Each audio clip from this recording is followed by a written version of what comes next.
यह महज सिर्फ एक शब्द नहीं है, क्योंकि चमार शब्द जातिवाद के इतिहास की उन क्रूर परतों को सबके सामने खोलकर रख देता है जो ब्राह्मणवादियों की मक्कारी का सबूत है। मरे हुए जानवर की चमड़ी उधेड़कर उनसे जूते बना देने वाले चमारों ने इतिहास में कई बार अपनी वीरता का परिचय दिया है।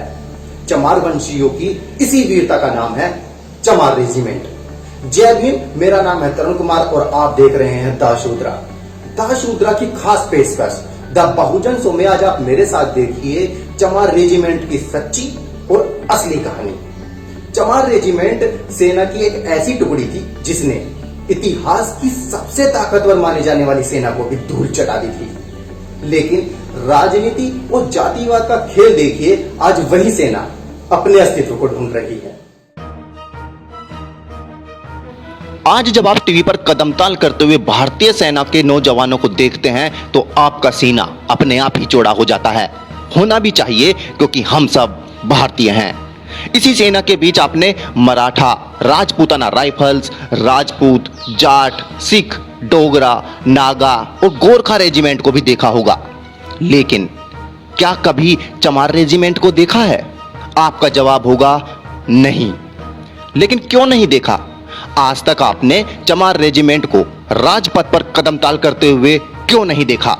आखिर क्यों आप चमार रेजिमेंट का नाम नहीं जान पाए? क्या सच में कोई चमार रेजिमेंट थी या यह सारी बातें सिर्फ अफवाह हैं?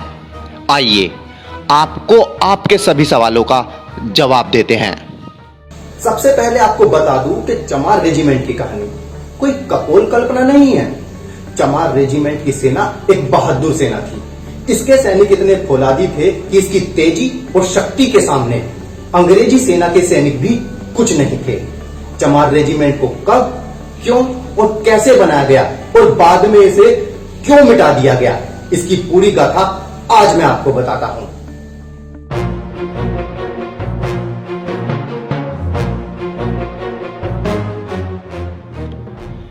दूसरे विश्व युद्ध में बुरी तरह से घिरी ब्रिटिश सरकार ने थल सेना के रूप में अलग से चमार रेजिमेंट बनाई थी। इस चमार सेना को 3 साल तक काम करने दिया गया। साल 1943 से 1946 तक चमार रेजिमेंट सेना में मौजूद रही। 1 मार्च 1943 को उत्तर प्रदेश के मेरठ छावनी में चमार रेजिमेंट स्थापित की गई थी। लेकिन इसका मुख्यालय मध्य प्रदेश के जबलपुर में बनाया गया था। इससे पहले 1 साल तक यह दूसरी पंजाब रेजिमेंट की 27वीं बटालियन के रूप में ट्रायल यानी कि इम्तिहान के तौर पर रही थी। 27वीं बटालियन में चमार जाति के जवान ही भर्ती किए गए थे। जब उन्होंने हथियारों की ट्रेनिंग और शारीरिक बल से खुद को साबित कर दिया, तब चमार रेजिमेंट की स्थापना की गई। चमार रेजिमेंट अंग्रेजी सरकार की उस नीति के तहत बनाई गई थी जिन समुदायों की सेना में कभी हिस्सेदारी नहीं रही, अब उन्हें भी सेना में शामिल किया गया। इस रेजिमेंट के गठन के कुछ दिनों बाद में दूसरा विश्व युद्ध और तेज हो गया, जिसका असर एशिया तक पहुंच गया और चमार रेजिमेंट को इसमें उतार दिया गया। उस समय दलितों की अंग्रेजी फौज में महार रेजिमेंट, मजहबी एंड रामदसिया रेजिमेंट और चमार रेजिमेंट मौजूद थी। दूसरे विश्व युद्ध में इन सभी रेजिमेंट ने हिस्सा लिया था।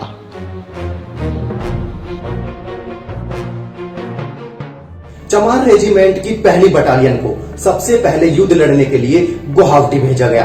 असम के बाद कोहिमा, इम्फाल और फिर म्यांमार की लड़ाई में भी चमार रेजिमेंट को अपना शौर्य दिखाने का मौका मिला।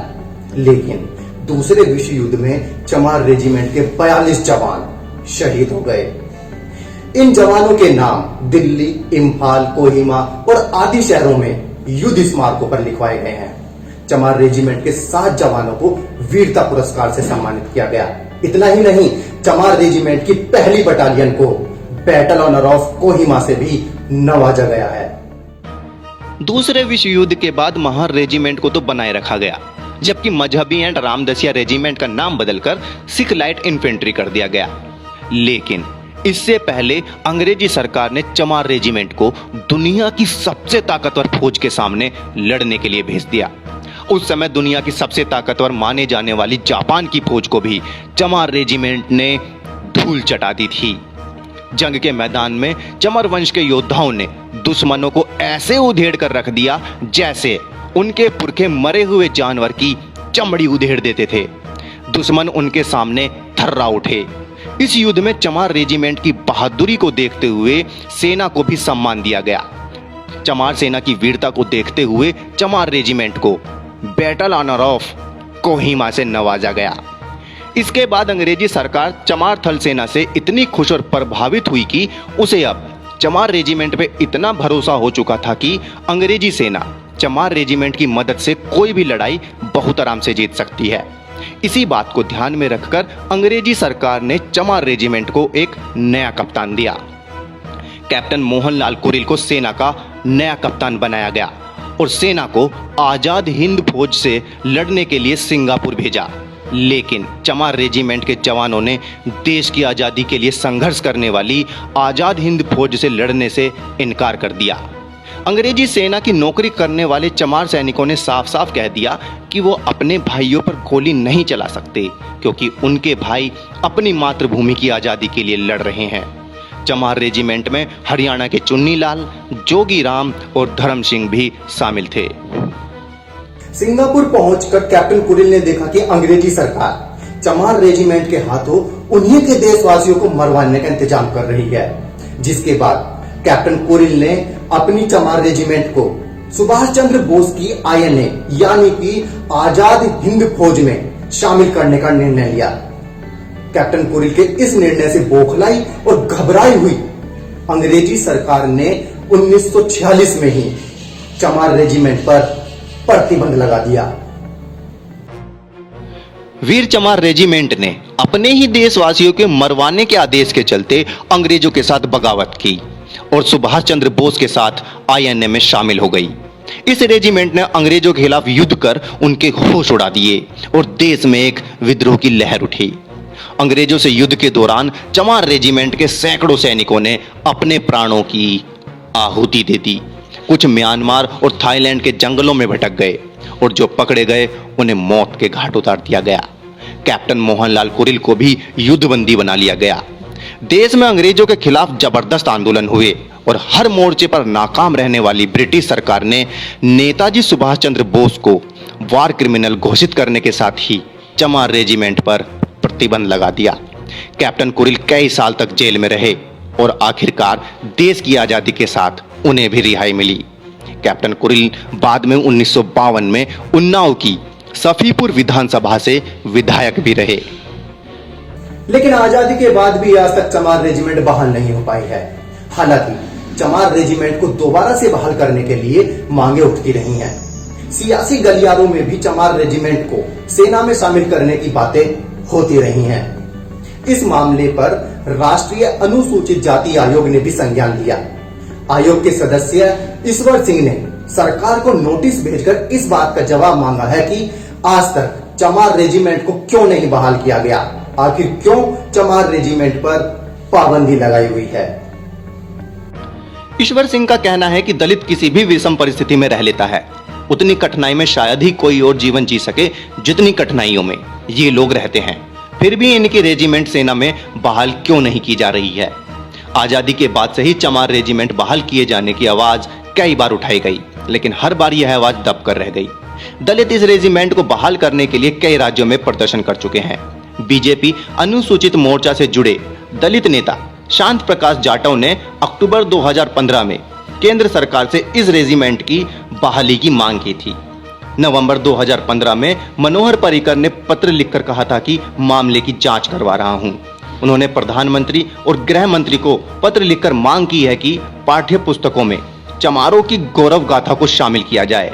उनके अनुसार चमार रेजिमेंट फोरम बनाकर वह दलितों को बता रहे हैं कि उनका इतिहास कितना गौरवशाली रहा है।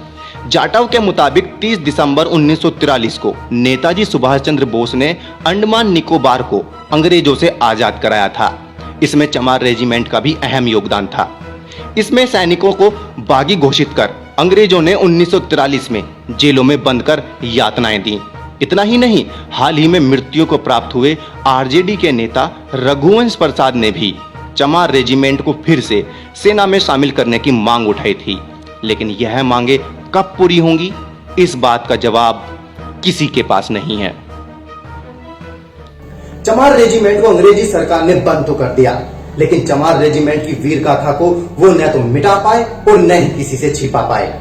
चमार रेजिमेंट की वीर गाथा आज इतनी वीर है कि उस पर अब शोध हो रही है। यह शोध नई दिल्ली में स्थित जवाहरलाल नेहरू कॉलेज में सनातन सिंह द्वारा की जा रही है।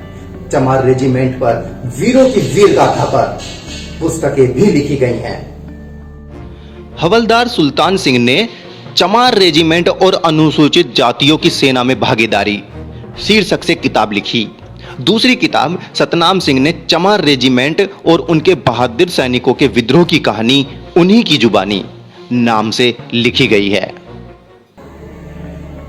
वीर चमार रेजिमेंट कब भारतीय सेना में शामिल होगी, इस बात का जवाब तो किसी के पास नहीं है। लेकिन वीर चमार रेजिमेंट जब तक भारतीय सेना में शामिल नहीं हो जाती, तब तक देश के कोने कोने से आवाजें उठती रहेंगी और यह संघर्ष जब तक जारी रहेगा जब तक वीर चमार रेजिमेंट फिर से जीवित नहीं हो जाती, क्योंकि हम अम्बेडकरवादी हैं और संघर्षों के आदी हैं। तो आप लोग भी संघर्ष करते रहिए और आगे बढ़ते रहिए। यही थी वीर चमार रेजिमेंट की वीर गाथा। यदि यह वीडियो आप लोगों को पसंद आया हो तो अपने दोस्तों और परिवार वालों के साथ शेयर करना ना भूलें। हमारा YouTube चैनल सब्सक्राइब करें, Facebook पेज लाइक करें, Instagram और Twitter पर फॉलो करना ना भूलें। यदि आपके पास भी ऐसी कोई प्रेरक कहानी है जो समाज को प्रेरणा प्रदान कर सकती है, तो नीचे दी जा रही आईडी पर आप हमें निसंकोच भेज सकते हैं। आप मुझे फॉलो करने के लिए मेरे ट्विटर अकाउंट पर भी मुझे फॉलो कर सकते हैं। एक नए विषय के साथ आपसे फिर जल्द मुलाकात होगी। जय भीम। साथियों, अम्बेडकरवादी पत्रकारिता करने वाले नेशनल बहुजन मीडिया को स्थापित करने में द शूद्रा की आर्थिक मदद करें।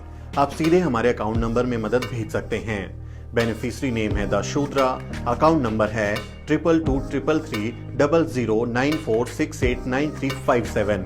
IFSC कोड है RATN0VAAPIS। ध्यान दीजिए, IFSC कोड में RATN के बाद 0 है, O नहीं। बैंक का नाम है RBL और ब्रांच है मुंबई। आप हमें 8595794224 पेटीएम पर UPI के जरिए भी अमाउंट ट्रांसफर कर सकते हैं। पेटीएम, गूगल पे और फोन पे के लिए हमारा एक ही नंबर है 8595794224। जय भीम, जय भारत।